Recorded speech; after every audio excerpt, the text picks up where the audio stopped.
All right, it's that time, guys. It's rate cut day. We're going to get a 25 basis point cut. It's not 100% guaranteed, but guys, we're pretty freaking close. It's 98, 99% guaranteed that we're going to get this rate cut, and the entire stock market is ripping. S&P, Dow, NASDAQ, Russell, and Sofi, which you would think would be up right now. It's actually down, but we hit an all-time high again this morning on Sofi at over $32 a share. So we're going to cover the charts, break down Sofi, my thoughts, what I'm doing here with rate cuts coming. So guys, hit the like button, make sure to subscribe, join the Patreon for my portfolio updates weekly. We post those multiple times a week. There's a Discord. You guys can work more one-on-one with me there in the DMs. All of that is linked down below, also pinned in the comments, or go to stasurfast.com/Patreon. And now,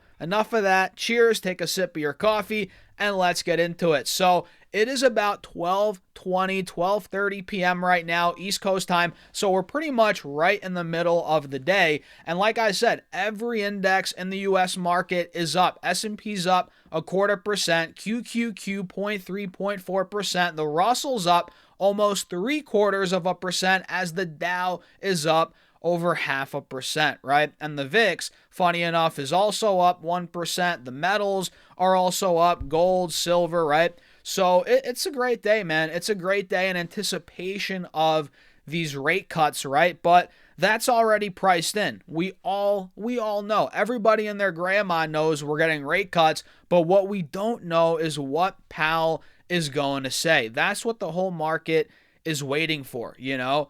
The press conference, the Q&A. What's Jerome Powell's outlook looking like for the economy, interest rates, inflation, you know, the jobs market? This is what everybody's paying attention to.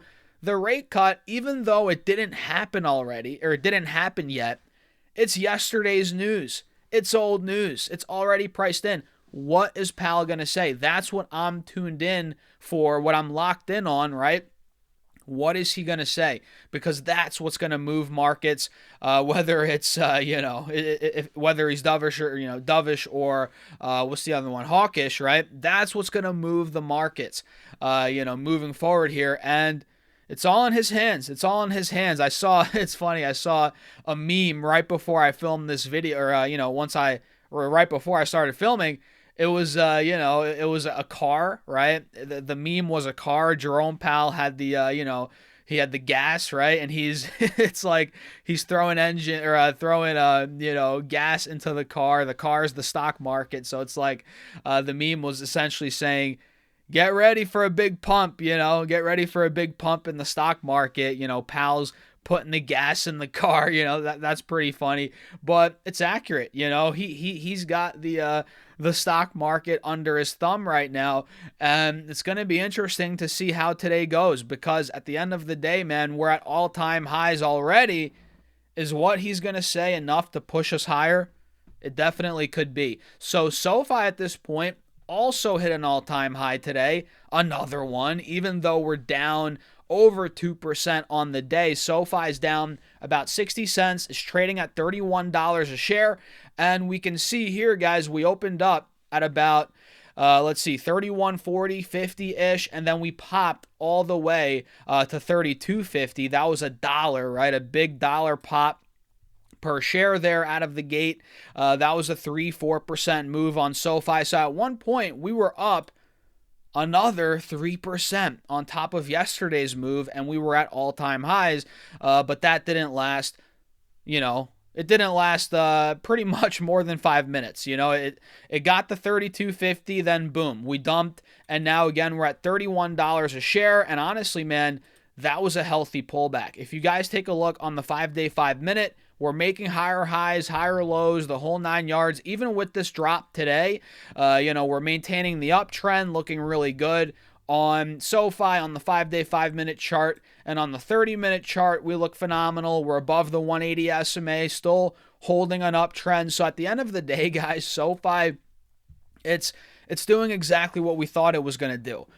Continue the breakout after phenomenal earnings. And yes, the stock's down 2%, but like I said, we hit all-time highs today. And this is after great earnings, right? The company double beat. They raised their guidance for the full year, EPS-wise, and revenue. What more could you ask for, right? So, yeah, SoFi is well within the breakout still. The fact that we took out $31 is critical. That was the high from the end of September. The fact that we broke out of that, now we're maintaining it as support. That's even better. That's even bigger. Look, literally, we're at $31 right now. This spot needs to hold. And we'll see if it does, guys, moving forward. This could be the new base, right? $31 a share. This could be the new base for the stock. If it consolidates there a little bit, we could be making that next push to the mid-30s, right? Mid-30s, like I've said before, 32, 33, 34. Heck, we already got the 32. I think we could be going to the actual mid-30s, 35 a share. That's where we could be going. So, yeah, I like the way we're looking. And obviously, SoFi is a rate, sensitive stock with rate. I mean, if you guys are really, if you've been paying attention to SoFi, you know that the stock really started taking off, as the overall market recovered a couple months ago, but also as rate cuts were on the horizon, as we started getting rate cuts. That really helped SoFi stock. Of course, that on top of the actual business doing well, the fundamentals getting better, all of these things helped SoFi stock. But again, the rate cuts kind of fueled the fire a little bit there. The more rate cuts we get, the better it's going to be for SoFi. But obviously, it's, we're towing the line. You don't want too many rate cuts to the point where inflation goes crazy. Then we have to cut rates again. We're towing this line. That's the job the Fed has, and SoFi's liking it. Let's just say that. SoFi's liking it. And again, all eyes are on the Fed today. 2 p.m. East Coast time, we're getting that decision. And 2:30 p.m. East Coast time, we're getting Powell actually speaking, the press conference, the whole 9 yards, which is what I am locked in on, tuned in for, to kind of see what his sentiment is. How is Powell, seeing the economy, inflation, the future for rate cuts? That's what the market's paying attention to. That's pretty much it, guys. I don't want to go too crazy in this video, but again, every index is up. SoFi's down, hey, but a lot of other stocks are ripping, so I'm cool. NVIDIA, my biggest individual stock, it played out beautifully, exactly like we called out. Was I not saying for months, weeks that we're going to $200 by the end of the year? It's not guaranteed, obviously. Nothing's guaranteed, but it played out. Now we're at 205, the first $5 trillion company, up another 3% on the day. So just because SoFi's down doesn't mean we don't have other winners. NVIDIA's ripping, and I was loading up here, guys, on NVIDIA, $80, $90, $100 a share. I mean, you guys know if you've been watching my content, my average on NVIDIA is like $100, $105 a share. We're looking good. Let's just say that. NVIDIA's ripping. What else is doing well today? Palantir, holy moly, another one that we called out. This is up another 3% today, another all-time high. This is almost at $200, and this is another one of my top holdings. I'm up like 700, 800, 900% on Palantir at this point.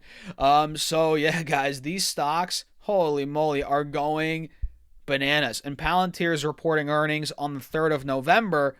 Who knows how that's going to go? I'm holding on tight, but will that send the stock higher? Who knows? I mean, this market has been ridiculous. So NVIDIA up, Palantir up.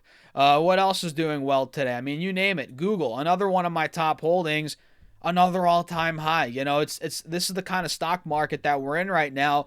And, I don't want to be the bearer of bad news, but I mean, I'm not calling for a crash, but hey, if this continues through November, through December, we get some minimal pullbacks, the market might be, heading into the new year, the market might be a little hot, frothy even, you could argue, if this continues into the new year, which is why I have a lot of cash, as a percentage of the portfolio, you know what I mean?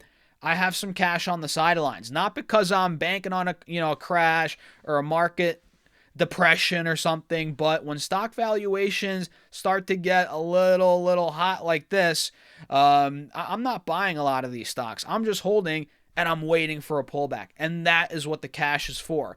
But yeah, I'm not selling out because I don't need this money. I don't need the money in Google and Nvidia to live off of, or Palantir for that matter. But I do want to have some cash to buy more of these stocks if they pull back. And I want to stay invested because I think these companies are going to do very well next 5, 10 years, 15 years. So I'm holding on. And again, I don't need the money, which is why I'm not selling. And that's the thing in the stock market, guys. And we'll wrap it up with this, right?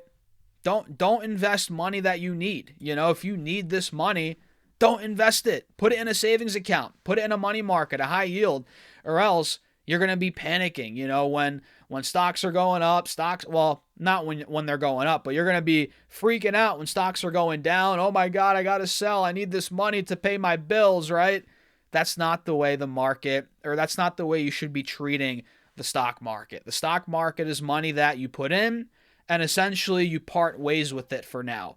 It's like you put $1,000 in, for example, $1,000, and you're like, all right, I'll see you in 5 years. Goodbye. Go do your thing. That's how you got to treat the stock market. Not like, oh, I'm putting $1,000 in. Hopefully in a week when my rent's due, this is at $1,500. If you're treating the market like that, that's not the way to do it. You might as well go to a sporting event like the NBA, for example, and throw some bets. That, or maybe get your feet in with the Italian, the Italian MOB, if you know what I mean, and then you can make some money in the betting world. But when it comes to stocks, baby, real investing, yeah, you got to part ways with your money. And that's how you got to treat it for now. It's not like you're putting $1,000 in and it's gone. It's an investment. You're not supposed to touch it for years. That's how it goes. But with that being said, guys, cheers. Thanks for tuning in. As always, check out the Patreon, the link down below, or it's in the comments if you want to keep up with what I'm actually doing in my portfolio, stocks I'm buying in real time, how I actually build a portfolio. All of that is on Patreon. Linked down below again in the comments as well. And with that being said, cheers. I'll see you all in the next video.